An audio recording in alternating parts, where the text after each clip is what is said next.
അപ്പോൾ ഇതൊരു ഒരാൾക്കൊരു ഓർഡറാണിത്. അപ്പോൾ ഞാൻ അവർക്കൊരു സ്പെഷ്യലായിട്ട് ഒരു സ്റ്റഡും കൂടി ചെയ്തിട്ടുണ്ട്. അപ്പോൾ ഈ സ്റ്റഡ് എങ്ങനെയാണ് നമുക്ക് ചെയ്യുന്നത് നോക്കാം. ഇനി നമ്മൾ ക്രിസ്റ്റലും പേൾ ഗുങ്കുരും കൂടി ഇട്ടാണ് ചെയ്യാൻ പോകുന്നത്. അപ്പോൾ ഇത് പണ്ട് നമ്മൾ ചെയ്ത പോലെ തന്നെയാണ്, വ്യത്യാസം ഒന്നുമില്ല. എന്നിട്ട് നമ്മൾ ഇതിനെ പഴയതുപോലെ തന്നെ കെട്ടുക. സ്റ്റഡിന്റെ ഫ്രെയിം ആയിട്ടുണ്ട്. ഇനി നമ്മൾ ഈ ഫ്ലവർ ഫ്രെയിമിലേക്ക് വെച്ച് തയ്ക്കുക ആദ്യം. ഇപ്പൊ നമ്മൾ ചെയ്തുകൊണ്ടിരിക്കുന്ന ക്രിസ്റ്റൽ 6mm ആണ്. ഇപ്പൊ ഇത്ര ആയിട്ടുണ്ട്. നമ്മൾ ഇനി നടുക്ക് ഒരു മുത്തും കൂടി ഇട്ട് ഓപ്പോസിറ്റ് വഴി ഇറങ്ങുകയാണ്.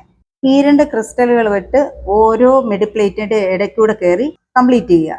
ഇവിടെ മാത്രം നമ്മൾ ഒഴിവാക്കുക. ഇത്രയും നമ്മൾ ചെയ്തതിന് ശേഷം ഒരു 25 പേൾ ഗുങ്കുരും കൂടി ഇത്രയും ഭാഗത്തായിട്ട് ആഡ് ചെയ്യുക.